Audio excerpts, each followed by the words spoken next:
ಸಾಮಾನ್ಯವಾಗಿ ಈ ಸಂದರ್ಭದಲ್ಲಿ ಚುನಾವಣೆಯ ಸುದ್ದಿಗಳನ್ನು ಮೆಟ್ಟಿ ಮೀರಿ ನಿಲ್ಲುವಂತಹದ್ದು ಯಾವುದು ಬರಲ್ಲ. ಆದರೆ ಇದು ಬರಬಾರದಾಗಿದ್ದ ಸುದ್ದಿ ಬಂದರೂ ಕೊನೆಗೆ ಎಲ್ಲವೂ ಸುಖಾಂತ್ಯದಲ್ಲಿ ಮುಗಿಯಿತು. ಅದೇ ಸಂತೋಷ. ಆ ಸಂತೋಷ ಮತ್ತು ಸಂಭ್ರಮದ ದ್ಯೋತಕವಾಗಿ ನಾವು ಮೊದಲು ಈ ಸುದ್ದಿಯನ್ನು ಮುಗಿಸಿ ಆ ನಂತರ ನಮ್ಮನ್ನು ದಿನವೂ ಸೂತಕ ಅಥವಾ ಸಂಕಟಕ್ಕೆ ತಳ್ಳುವವರ ಕತೆಗೆ ಹೋಗೋಣ. ಕೊಳವೆ ಬಾವಿಗೆ ಬಿದ್ದಿದ್ದ 2 ವರ್ಷದ ಬಾಲಕ ಸಾತ್ವಿಕ್ ಸಾವನ್ನೇ ಜಯಿಸಿ ಎದ್ದು ಬಂದಿದ್ದಾನೆ. ವಿಜಯಪುರ ಜಿಲ್ಲಾಡಳಿತದ ಸಕಾಲಿಕ ಕ್ರಮ, ರಕ್ಷಣಾ ಪಡೆ ಅಂದರೆ NDRF ಮತ್ತು SDRFಗಳ ಅಲ್ಲಿ ಕೆಲಸ ಮಾಡಿದವರ ಅದ್ಭುತವಾದ ಕಾರ್ಯಕ್ಷಮತೆ, ಈ ಎಲ್ಲದರ ಪರಿಣಾಮವಾಗಿ 20 ಗಂಟೆಗಳ ಕಾಲ ಕಾಲು ಮೇಲಾಗಿ ತಲೆ ಕೆಳಕಾಗಿ ಸಿಕ್ಕಾಕೊಂಡಿದ್ದ 400 ಅಡಿ ಆಳದ ಬೋರ್ವೆಲ್ನಲ್ಲಿ 20ನೇ ಅಡಿಯಲ್ಲಿ ತಗಲಾಕೊಂಡಿದ್ದಂತಹ ಈ ಬಾಲಕ ಈಗ ಎಷ್ಟು ಚೆನ್ನಾಗಿ ಎದ್ದು ಬಂದಿದ್ದಾನೆ ಅಂದರೆ ಮೈ ಮೇಲೆ ಒಂದು ತರಚಿದ ಗುರುತು ಇಲ್ಲವಂತೆ. ಬಹು ಸಹಜವಾಗಿ ಮಗು ತಾಯಿಯನ್ನು ಸೇರಿಕೊಂಡಿದೆ. ತಂದೆ ತಾಯಿ ಅಷ್ಟೇ ಅಲ್ಲ, ಆ ಭಾಗದ ಜನ ಮತ್ತು ಅದನ್ನು ನೋಡಿದ ಸಹಸ್ರಾರು ಲಕ್ಷಾಂತರ ಜನ ಟಿವಿಗಳಲ್ಲಿ ನೋಡಿದವ್ರಿಗೂ ಅಷ್ಟೇ ಸಂಭ್ರಮ, ಒಮ್ಮೆ ನಿಟ್ಟುಸಿರು ಹಾಗೂ ವೆರಿ ಗುಡ್, ಕೊನೆಗೂ ಬದುಕಿದ್ದ ಮಗು ಅಂತ ಒಂದು ಸಮಾಧಾನ. ನಿನ್ನೆ ಸಂಜೆ ಸುಮಾರು 5 ಗಂಟೆಗೆ ಸುಮಾರಿಗೆ ಇಂಡಿ ತಾಲೂಕಿನ ಲಚ್ಯಾಣದಲ್ಲಿ ಈ ಘಟನೆ ನಡೆದಿತ್ತು. ತಂದೆ ತಾಯಿ ಕೊಳವೆ ಬಾವಿ ತೋರಿಸಿದ್ರೋ ಏನೋ ಅವ್ರ ಹೊಲದಲ್ಲಿ, ಆದರೆ ಅದನ್ನು ಮುಚ್ಚುವ ವಿಚಾರದಲ್ಲಿ ಅವರು ಎಚ್ಚರಿಕೆಯನ್ನು ತೆಗೆದುಕೊಂಡಿರಲಿಲ್ಲ. ಆದರೆ ಅದು ಮಗು ಆಟ ಆಡ್ತಾ ಹೋಯಿತೋ ಏನೋ ಆಯಿತು, ಯಾರ ಗಮನಕ್ಕೂ ಬಂದಿರಲಿಲ್ಲ, ಪಟಕ್ಕಂತ ಬಿದ್ದೋಯ್ತು. ಆದರೆ ಬಿದ್ದ ಅರ್ಧ ಗಂಟೆಯ ಒಳಗಡೆನೆ ವಿಷಯ ತಲುಪಿದ ತಕ್ಷಣ ತಂದೆ ತಾಯಿಗೆ ಅರ್ಧ ಗಂಟೆಯ ಒಳಗಡೆ ಜಿಲ್ಲಾಡಳಿತ ಅಮೋಘವಾದಂತಹ ಒಂದು ರಕ್ಷಣಾ ಕಾರ್ಯವನ್ನು ಪ್ರಾರಂಭ ಮಾಡ್ಕೊಂಡ್ಬಿಟ್ರು. ಹಲವಾರು JCBಗಳು, ಇಟಾಚಿಗಳು, ಈ ಥರದನ್ನೆಲ್ಲ ಹೆವಿ ಎಕ್ವಿಪ್ಮೆಂಟ್ಸನ್ನು ತಂದು ಕೊರೆಯೋಕ್ಕೆ ಶುರು ಮಾಡೇ ಬಿಟ್ರು ಸೈಡಿಂದ ಎಲ್ಲ ಕಡೆಯಿಂದ. ಸುಮಾರು 17 ಅಡಿ ಆಳದವರೆಗೆ ಹೋಗಿದ್ದಾರೆ. ಮಧ್ಯೆ ಅವರಿಗೆ ಬಂಡೆ ಬಂದಿದೆ. ಏನಕ್ಕೂ ಜಗ್ಗಿಲ್ಲ ಈ ಕೆಲಸ ಮಾಡ್ತಿದ್ದವರು. ಹೆವಿ ಡ್ರಿಲ್ಲರ್ಗಳನ್ನು ತಂದು, ಜಾಕ್ ಹ್ಯಾಮರ್ಗಳನ್ನು ತಂದು ಹೊಡೆದ ಕಲ್ಲನ್ನೆಲ್ಲ ಒಳಗೊಟ್ಟೋಗಿದ್ದಾರೆ ಒಂದೇ ಸರಿಗೆ. SDRF ಮತ್ತು NDRFನ ರಕ್ಷಣಾ ಪಡೆ ಮಾಡಿದ ಕೆಲಸ ಹಾಗೂ ಆಡಳಿತ ತೆಗೆದುಕೊಂಡಂತಹ ಸಕಾಲಿಕ ಕ್ರಮಗಳು ಪರಿಣಾಮವಾಗಿ 17ನೇ ಅಡಿಯಲ್ಲಿ ತಲೆ ಕೆಳಕಾಗಿ ಕಾಲು ಮೇಲೆ ಇದ್ದ ಈ ಮಗುವನ್ನು ಕ್ರಾಸ್ ಟನಲಿಂಗಿಂದ ಅಂದರೆ ಸಮಾನಾಂತರವಾಗಿ ಹೋದ ಟನಲ್ನಿಂದ ಸುಮಾರು 1 ಗಂಟೆ 40 ನಿಮಿಷಕ್ಕೆ ರಕ್ಷಣಾ ಪಡೆ ತಲುಪಿಬಿಟ್ಟಿದೆ. ಕೂಡಲೇ ಮಗುವನ್ನು ಹೊರತೆಗೆಯಲಾಯಿತು. ಎಲ್ಲರಿಗೂ ಇದ್ದ ಗಾಬರಿ. ಆ ಮಗು ಏನದು ಕ್ಯಾಮ್ರಾನಲ್ಲಿ ಕಾಣಿಸ್ತಿತ್ತು, ಆ ಮಗು ಕಾಲಾಡಿಸೋದು ಇದೆಲ್ಲ ಕಾಣಿಸ್ತಿತ್ತು. ಆದರೆ ಆಮೇಲೆ ಏನು ಬಿದ್ದಿದೆಯೋ, ತಲೆಗೇನು ಇಟ್ಟು ಬಿದ್ದುಬಿಟ್ಟಿದೆಯೋ, ಏನಾಗಿದೆಯೋ ಗೊತ್ತಿರಲಿಲ್ಲ. ಆದರೆ ಏನಿಲ್ಲ, ಒಂದು ಸಣ್ಣ ಗಾಯ, ತರ್ಚಿದ ಗಾಯನೂ ಆಗಿಲ್ಲ ಮಗುಗೆ. ಅಮೇಝಿಂಗ್ ಅದು. ಸರಿ, ಜನ ಸಂತೋಷದಲ್ಲಿ ತೇಲಾಡಿ ಬಿಟ್ಟರು. ಮಗುವನ್ನು ಕೂಡಲೇ ಜಿಲ್ಲಾಡಳಿತ ಆ್ಯಂಬುಲೆನ್ಸ್ನಲ್ಲಿ ತಾಲೂಕು ಆಸ್ಪತ್ರೆಗೆ ಕರ್ಕೊಂಡು ಹೋದರು.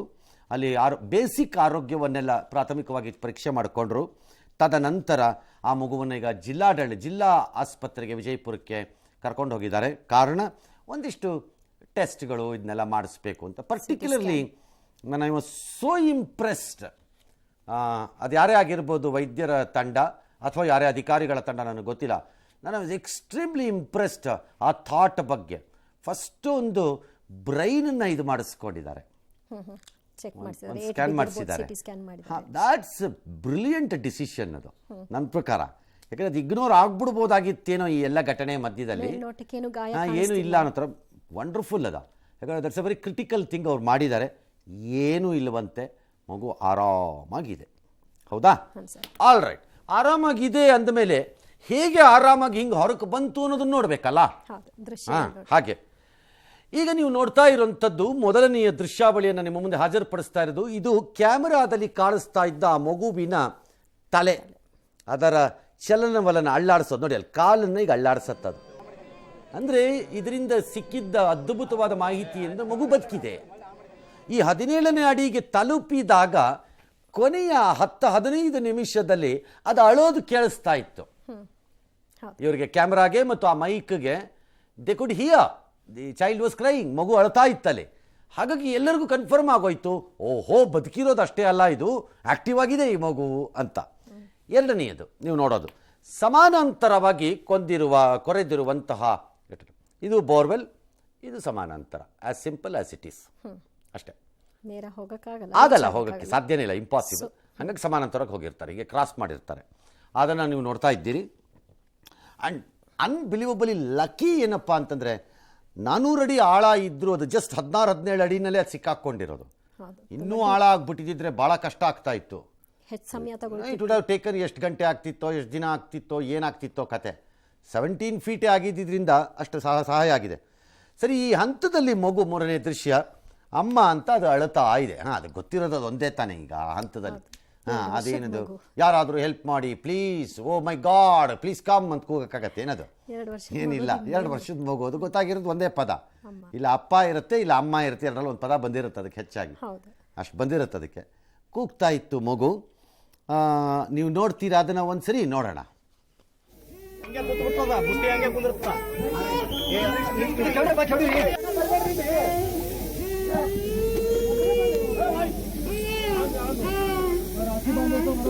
ಸರಿ ಸರಿ ಸರಿ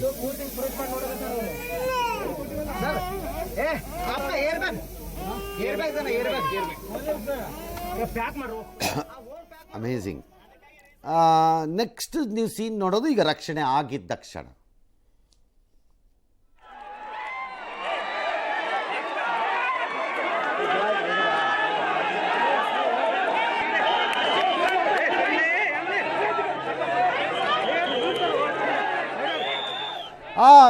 ಆ ಸೀನಲ್ಲಿ ನೀವು ಒಂದನ್ನು ವಾಚ್ ಮಾಡಿ, ಕೆಲವರೆಲ್ಲ ಕೂಗಬೇಡಿ ಜನ ಅಂತ, ಮಗು ಡಿಸ್ಟರ್ಬ್ ಆಗಿ ಏನಾದ್ರು ಗಾಬರಿ ಗಿಬ್ರಿ ಆಗತ್ತೆ, ಅದಕ್ಕೆ ಏನೇನಾರು ಆಗ್ಬಿರ್ಬೋದು ಗೊತ್ತಿಲ್ಲ ಅನ್ನೋದಕ್ಕೆ ಕಿವಿ ಮುಚ್ತಾರೆ ಸ್ವಲ್ಪ ಹೊತ್ತು. ಆಮೇಲೆ ಜನಕ್ಕೆಲ್ಲ ಉಶ್ ಅಂತ ಹೇಳ್ಬಿಟ್ಟು ಕೂಗ್ಬೇಡಿ ಅಂತ. Fantastic, good, very good. ಸರಿ, ಇನ್ನೇನು ಮಾಡೋದು? ನಾವಿಂಥ ಸಣ್ಣ ಪುಟ್ಟ ಮ್ಯಾಟರ್ಗಳಲ್ಲೇ ಸಂತೋಷವನ್ನು ಅನುಭವಿಸಬೇಕಾದ ದಿನಗಳಿವು. ಯಾಕಂದರೆ ನಮ್ಮನ್ನು ಸಂತೋಷದಲ್ಲಿ ಬಾಳಿಸಬೇಕಾದ, ಬದುಕಿಸಬೇಕಾದ ಜನ ಎಲ್ಲ ಕಚಡ ಮತ್ತು ಹಲ್ಕಟ್ ಕೆಲಸಗಳಿಗೆ ಇಳಿದು ಬಿಟ್ಟಿರೋವಾಗ ನಾವೇನು ಮಾಡೋಣ? ಅಲ್ವಾ? ನಾಲಿಗೆ ತೆಗೆದ್ರೆ ಅಲ್ಲಿ ಬರೋ ಮಾತುಗಳು, ಹೋಗ್ತಿರೋ ವಾಕ್ಯಗಳು, ಪದಗಳು ಇವೆಲ್ಲ ಕೇಳಿಸ್ಕೊಂಡ್ರೆ ಎಂಥ ತಿಪ್ಪೆಗುಂಡಿ ಸವಾಸ ಮಾಡ್ತಾ ಇದ್ದೀವಿ ಅನಿಸ್ಬಿಡುತ್ತೆ. ಹಾಗಾಗಿ ಇದನ್ನಾದ್ರೂ ಎಂಜಾಯ್ ಮಾಡೋಣ ಸ್ವಲ್ಪ ಹೊತ್ತು, ಈ ಮಗು ಬದುಕಿರೋದನ್ನು. ಆಮೇಲೆ ಅಲ್ಲಿಗೆ ಹೋಗೋಣ. ಆ್ಯಂಬುಲೆನ್ಸಲ್ಲಿ ಆ ಮಗುನ ಇಮಿಡಿಯೇಟ್ಲಿ ಶಿಫ್ಟ್ ಮಾಡಿದ್ದಾರೆ. ದಟ್ ಇಸ್ ದ ಸೀನ್, ನೀವು ಅದನ್ನು ನೋಡ್ತಾ ಇದ್ದೀರಿ ಈಗ. ಆ ಮಗುನ ಕ್ವಿಕ್ಕಾಗಿ ಶಿಫ್ಟ್ ಮಾಡಿಕೊಂಡ್ರು. Wonderful, beautiful. ಎಲ್ಲರಿಗೂ ಗೊತ್ತಿತ್ತಲ್ಲ, ಹಾಗಾಗಿ ಎವ್ರಿ ಒನ್ ಈಸ್ ಎಂಜಾಯಿಂಗ್ ಆ್ಯಂಬುಲೆನ್ಸಲ್ಲಿ. ಆ ಸೀರಿಯಸ್ನೆಸ್ ಇಲ್ಲ ಆ್ಯಂಬುಲೆನ್ಸಲ್ಲಿ, ಎಲ್ಲರಿಗೂ ಗೊತ್ತಾಗೋಗಿತ್ತು ಮಗು ಚೆನ್ನಾಗಿದೆ ಅಂತ. ನಂತರ ಮಗುವನ್ನ ಈಗ ಕೊನೆ ದೃಶ್ಯ, ದಟ್ಸ್ ದ ಫೈನಲ್ ಸೀನ್. ತಾಯಿಯ ಮಡಿಲಲ್ಲಿ ಮಗು.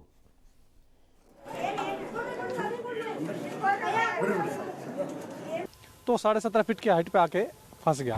हुआ ये कि साइड से उसको वर्टिकली जो पैरेलली अप्रोच किया गया 17.5 फीट से ज़्यादा, लेकिन वहाँ पर भी इशू ये हुआ कि सात्विक ऐसी जगह फंस गया, उस वहाँ से ना ऊपर आ रहा है ना नीचे जा रहा है, इसलिए इतना ज़्यादा डिले हुआ। जैसे आज सभी का एक साथ सहयोग रहा, ये सहयोग हमेशा बना रहे ताकि किसी भी विपरीत परिस्थिति का हम डटकर मुकाबला कर सकें। जी, एक तो इसमें मैं कहूँगा कि सात्विक की इच्छा शक्ति, उसकी बहादुरी, सात्विक की जो उम्र थी उसको किसी चीज़ से डर नहीं था, तो वो लड़का बहादुर था, इसलिए सक्सेसफुल हो पाए। हमारा तो केवल काम था, पहले भी हम यही करते थे, आगे भी हम यही करेंगे। भगवान करे ऐसा कभी ना हो, जब हो तो जैसे आज सात्विक को सकुशल निकाला, ऐसे सभी को सकुशल निकाल दिया जाए। ನನಗೇನು ಡೌಟ್ ಅಂದರೆ, ಆ ಮಗುಗೆ ಆರಂಭದಲ್ಲಿ ಗೊತ್ತಾಗಿರುತ್ತೆ, ಅದಕ್ಕೆ ಏನಾಗಿದೆ ಅಂತಲೇ ಗೊತ್ತಾಗಿರಲ್ಲ ಪಾಪ. 2 ವರ್ಷಕ್ಕೆ ಎಲ್ಲ ರಾತ್ರಿ ನಿದ್ದೆಗಿದ್ದೇ ಹೊಡೆದ್ಬಿಟ್ಟಿರ್ಬೇಕು. ಏನೋ ಗೊತ್ತಿಲ್ಲ ಸರ್. ಹೆಂಗ್ ಸರ್ ಉಸಿರು ಕಟ್ಟಿದ ವಾತಾವರಣ ಇರುತ್ತಲ್ವಾ ಸರ್, ಆಕ್ಸಿಜನ್ ಎಲ್ಲ ಕೊಟ್ಟಿರ್ತಾರೆ, ಆಕ್ಸಿಜನ್ ಸಪ್ಲೈ ಮಾಡಿರ್ತಾರೆ. ಸುಮ್ಮನೆ ಹೇಳಿದ್ ನಾನು. ಸೈಡಿಂದೆಲ್ಲ ವರ್ಕ್ ನಡೆಯುವಾಗ ತುಂಬ ಶಬ್ದ ಗಿಬ್ದ ಇರುತ್ತೆ.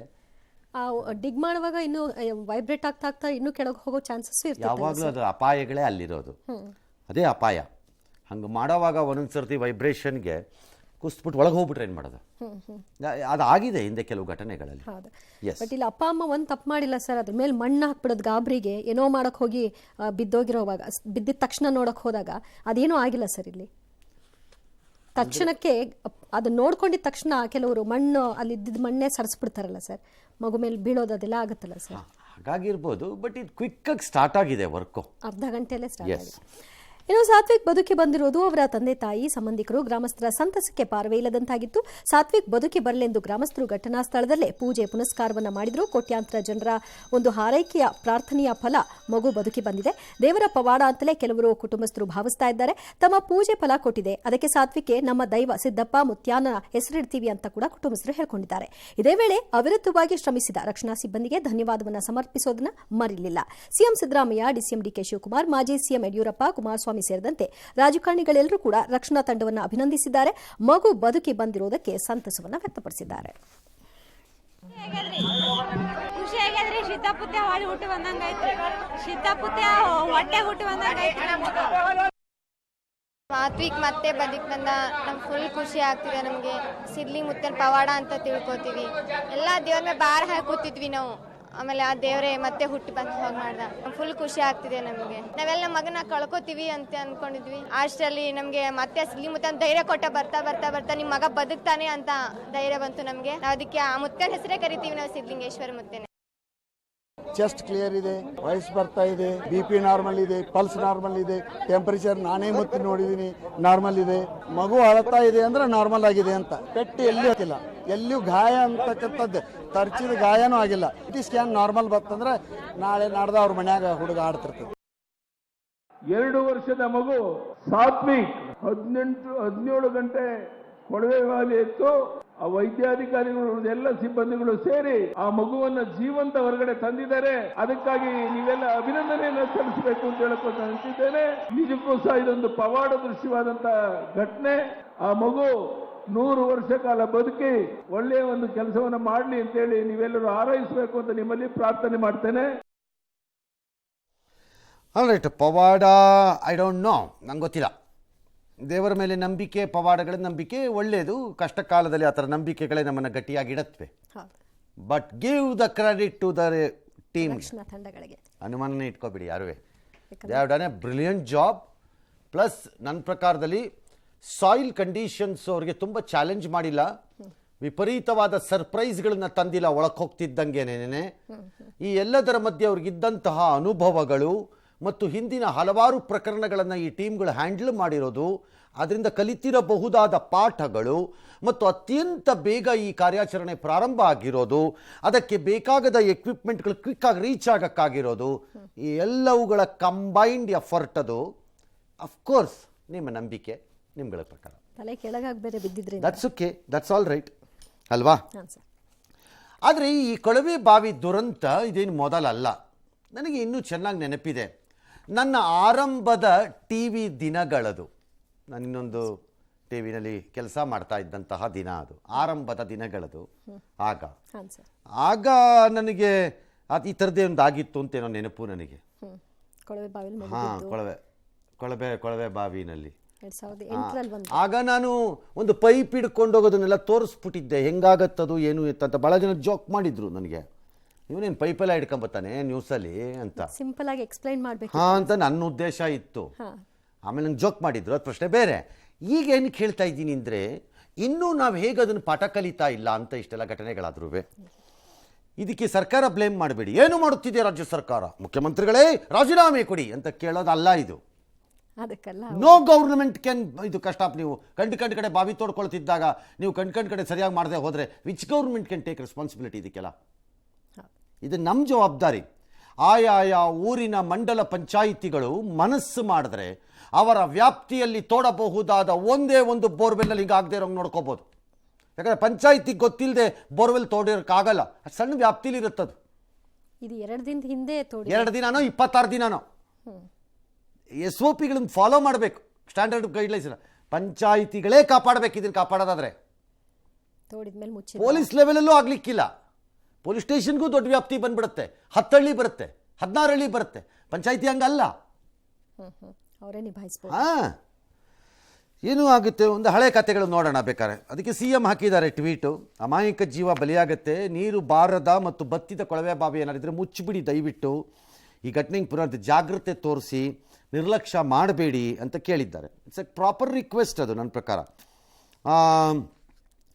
ಇನ್ನು ಹಿಂದೆ 2007 ಆದಾಗ ಮಾನ್ವಿನಲ್ಲಾಯಿತು, ಮಗು ಹೋಯಿತು ಸಂದೀಪು. 9ರಲ್ಲಿ ವಿಜಯಪುರದಲ್ಲೇ ದೇವರನಿಂಬರಿಗೆ ಇಂಡಿನಲ್ಲೇ ಆಯಿತು. ಲೆಕ್ಕ ಹಾಕ್ಕೊಳ್ಳಿ, ಇಂಡಿನಲ್ಲೇ ಆಗಿದೆ, ಇದು ಇಂಡಿನಲ್ಲೇ ಆಗಿರೋದು. ಅವತ್ತು ಈ ಮಗುವಿನ ತಂದೆ ತಾಯಿಗಳು ಹಂಗಂಗೆ ಬಾಯ್ ಬಿಟ್ಕೊಂಡು ಅದನ್ನು ನೋಡಿರ್ತಾರೆ ಬೇಕಾರೆ. ಅವತ್ತಾಗಿದ್ದ ಘಟನೆ ದ್ಯಾಬೇರಿ ವಿಜಯಪುರ, ಎಗೈನ್ ವಿಜಯಪುರ, ಮತ್ತೆ ಬಾಲಕ ತಿಮ್ಮಣ್ಣ ಹೋಯಿತು ಮಗು. ಈ 17ರಲ್ಲಿ ಬೆಳಗಾವಿಲಾಯಿತು, ಬಾಲಕಿ ಕಾವೇರಿ ಹೋಯಿತು ಮಗು.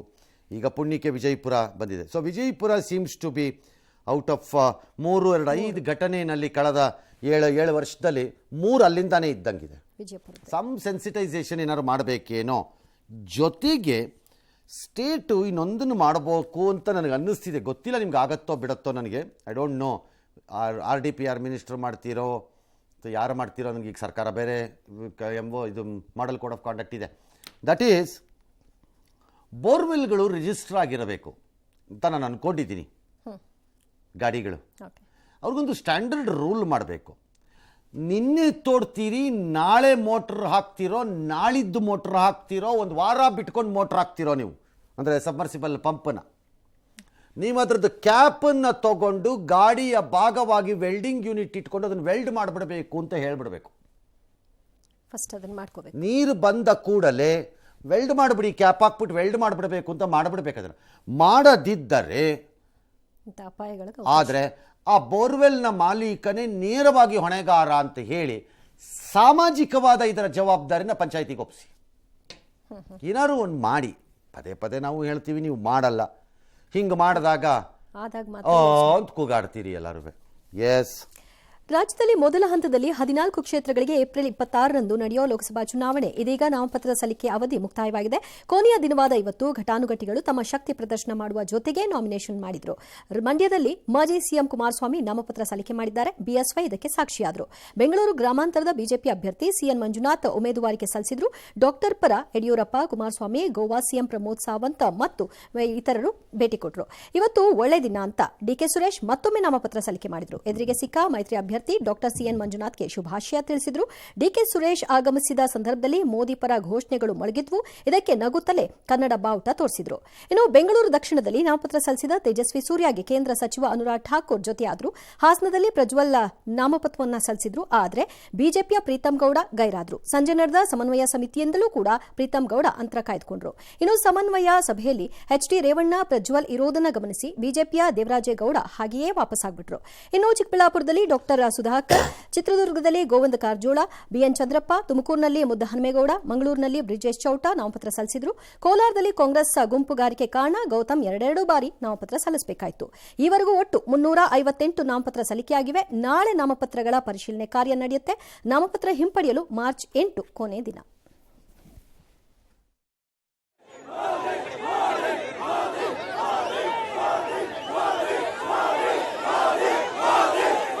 ದೇವರ ಸಭೆ ನನಗೆ ಇವತ್ತು ನಾನು ವೈಯಕ್ತಿಕವಾದ ಸ್ಥಾನಮಾನಗಳಿಗೋಸ್ಕರವಾಗಿ ಬಿಜೆಪಿಯ ಜೊತೆ ಈ ಒಂದು ಮೈತ್ರಿಯ ಸಂಬಂಧವನ್ನು ಬೆಳೆಸಿಲ್ಲ.